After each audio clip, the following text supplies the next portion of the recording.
Hello, welcome back to the channel. Alright, so today I'm gonna be doing a watch review on this watch. It's the BMW 335.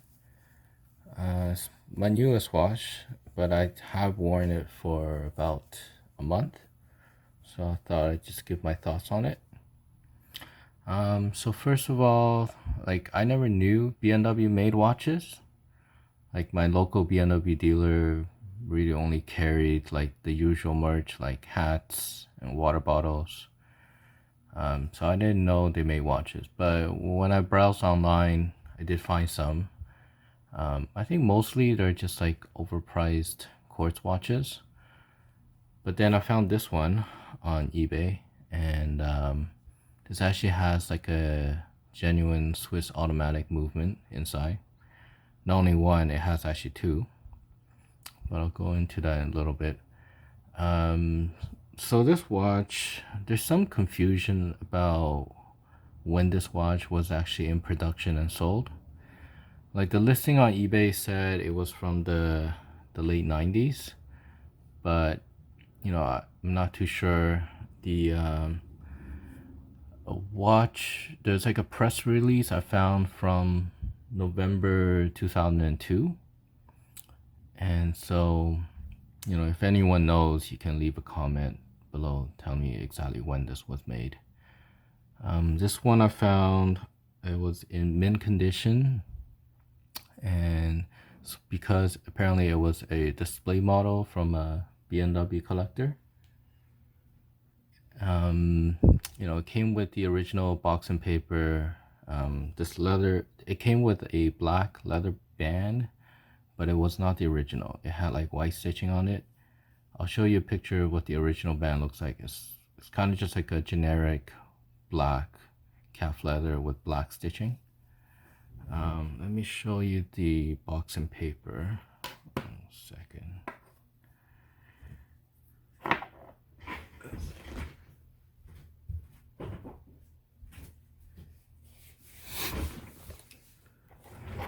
I don't know if this will fit in the camera, but this was the original packaging. It was just like a BMW box. You open that in, and it came with this. The watch was sitting here. I guess this was mostly meant for the European market, but it does have English in it. I was just telling you a little bit about how to use the watch and stuff. Let me see if I can find the any dates in here. Let me see. 1 second. This is the warranty paper. I don't see any dates, so not sure. Yeah, there's some like background info which I'll get into. And this is the card that was based on. Yeah, so this was the packaging. Pretty generic, but it's good to have the packaging. Alright, so let's see. Let's do some specs and dimensions first. So this watch, lengthwise, lug to lug, is 46. The width is 26, not including the crown. If you do include the crown, it's 28. And the lug width is 20. So in my previous video, I did mention how to kind of calculate how this watch wears, because it's kind of a rectangular.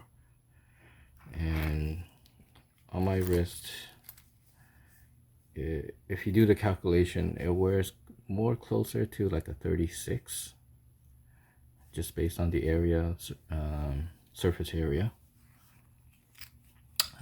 So the movement inside is a ETA 2678. It's an automatic. It's 4 hertz. Each movement has 25 joules. So I guess you can say there's 50 joules in there.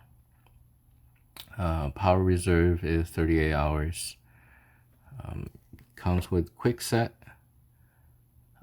hacking, and hand winding. It's about 3 bar, water resistant. It's mineral crystal, and actually I'm not sure if it has hacking. Let me just double check.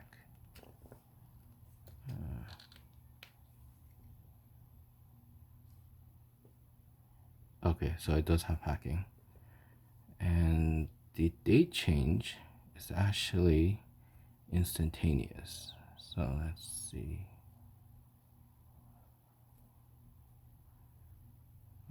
So this is 11:30. Let's see. Okay, sorry, this is new.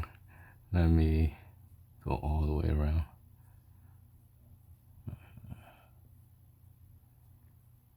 But I do remember it was instantaneous, which is kind of nice.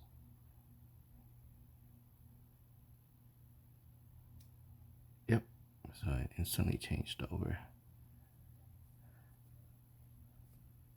All right, let me just get it down to the south side. There you go. A few other things let's talk about. So yeah, the bottom one is a completely separate movement. So when you wind the top one, it doesn't wind the bottom. It's separated. This one I guess is mostly for second time zone. I never wind this, but it does run because it's automatic, and I do see it moving around.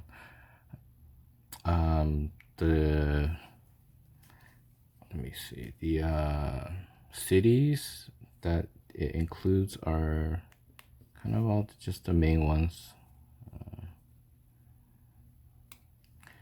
So you got New York, I believe there's London, Munich, Hong Kong, Tokyo, Sydney, and Los Angeles.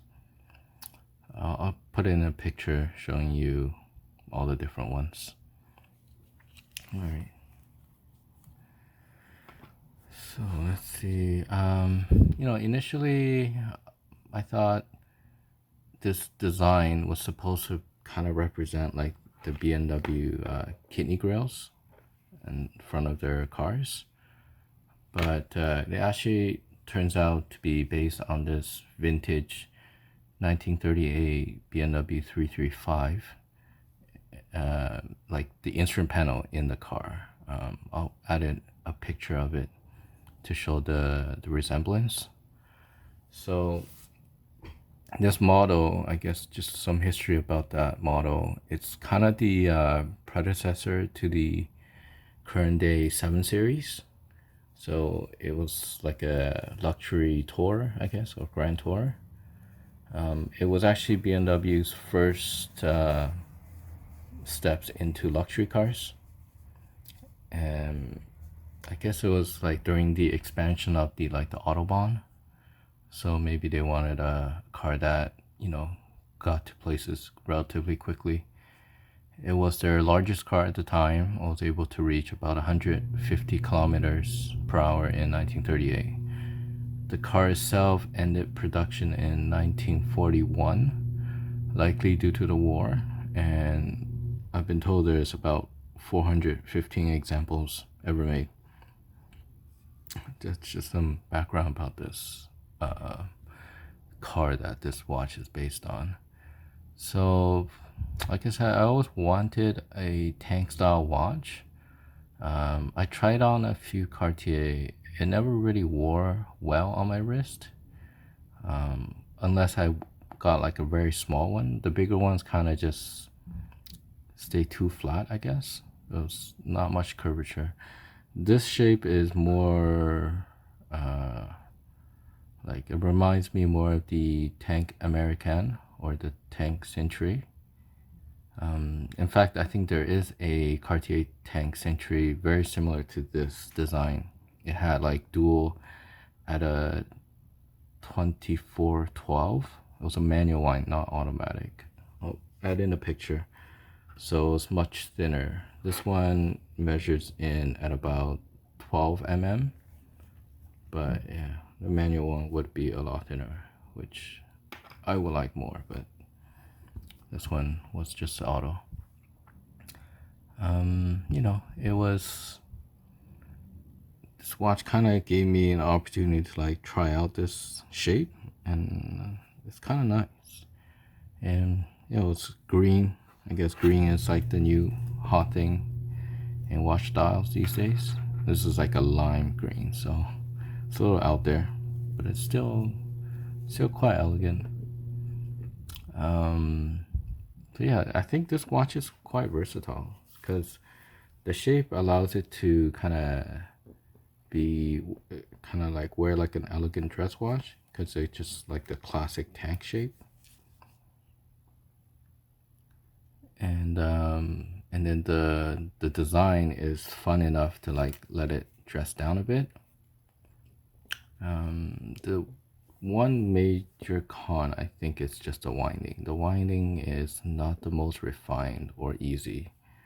It doesn't protrude out enough, and it's not that smooth. But you know, you wind a few times and you just let the automatic take over, I guess, over the day. Yes, it's definitely a conversation starter, and you probably won't see anyone else wearing one of these in the public unless you go to like a BMW car meet or something like that. So yeah, it's gonna be quite a short video, so let me know what you guys think. I've already done a few miscellaneous videos already, so I'm probably just gonna do more reviews of my watches from the state of the collection, maybe once a week. If there's any suggestions, you can leave that in the comment. Alright, so take care. See you next time.